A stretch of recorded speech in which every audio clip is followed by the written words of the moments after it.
آپ نے حضرت عمر سے فرمایا عمر تیرے زمانے میں ایک شخص آئے گا، اس کا نام ہوگا اویس، اس کا قبیلہ ہوگا مراد، اس کی شاخ ہوگی کرن، اس کا رنگ ہوگا کالا، قد ہوگا درمیانہ، اور ایک سفید نشان اس کے جسم پر ہوگا۔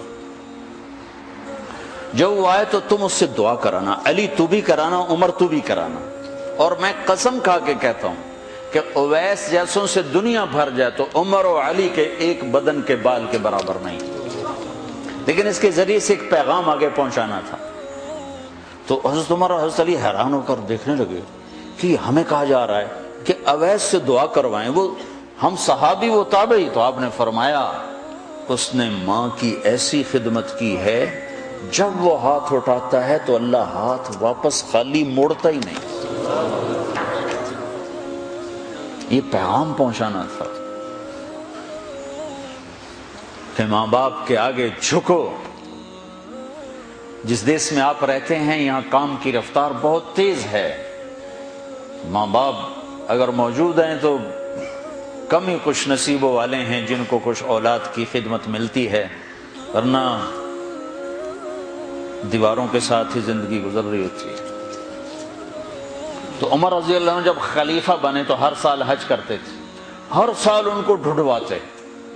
اب مجھے یہ نہیں پتا درمیان کے کوئی سال ہوں گے کہ ایک سال آپ نے حج پر سارے حاجی اکٹھے کر لیے، ایسے اپنے سامنے کا کھڑے ہو جاؤ بھائی، سب کھڑے کر لیے، کہنے لگے بیٹھ جاؤ سارے یمن والے کھڑے رہو، تو سارے بیٹھ گئے، یمنی کھڑے رہے، کہ سارے یمن والے بیٹھ جاؤ، قبیلہ مراد والے کھڑے رہو، تو سارے یمنی بیٹھ گئے، مراد والے کھڑے رہے۔ اس سال میں یمن گیا جماعت میں تو اویس کرنی کے گاؤں گیا، ان کی جگہ پیدا ہوئے، جو ان کا قبیلے کے لوگوں سے ملا، اس علاقے سے گزرا، دیکھا کہ اچھا یہاں وہ ہستی پیدا ہوئی تھی۔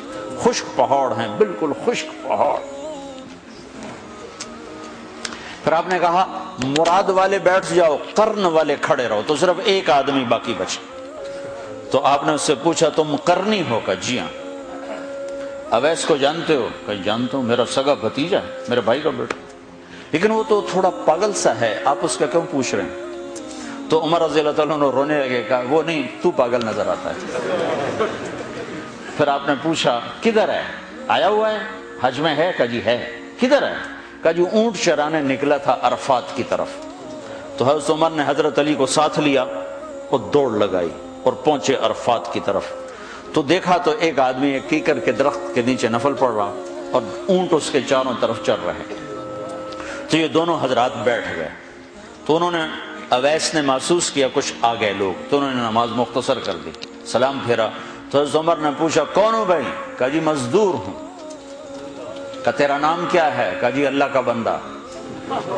کہا بھائی ہم سارے کے بندے ہیں، میں پوچھ رہا ہوں جو نام تیری ماں نے تیرا رکھا وہ کیا ہے؟ تو وہ تو پہچانتا نہیں تھا کہ عمر کون ہے، علی کون ہے، وہ تو پہلی دفعہ حج پہ تھا۔ وہ کہنے لگا تم کون ہو میرا انٹرویو کرنے والے؟ انٹرویو تو میں اپنی طرف سے کہہ رہا ہوں۔ میں کہا تم کون ہو میرا پوچھنے والے؟ تو حضرت علی بولے یہ امیر المومنین ہیں عمر بن خطاب، اور میں ہوں علی بن ابی طالب۔ پھر وہ ایسے ایک دم گھبرائے، دونوں کو سلام کیا، میں معذرت چاہتا ہوں میں نے پہچانا نہیں۔ تو عمر رضی اللہ عنہ نے فرمایا ہاتھ اٹھا، ہاتھ اٹھا۔ برمنگم والوں کو پیغام پہنچے کہ ماں کی خدمت کیسے کی جاتی، کہ عمر جیسا ہاتھ اٹھوا رہا ہے، علی جیسا، علی جیسا۔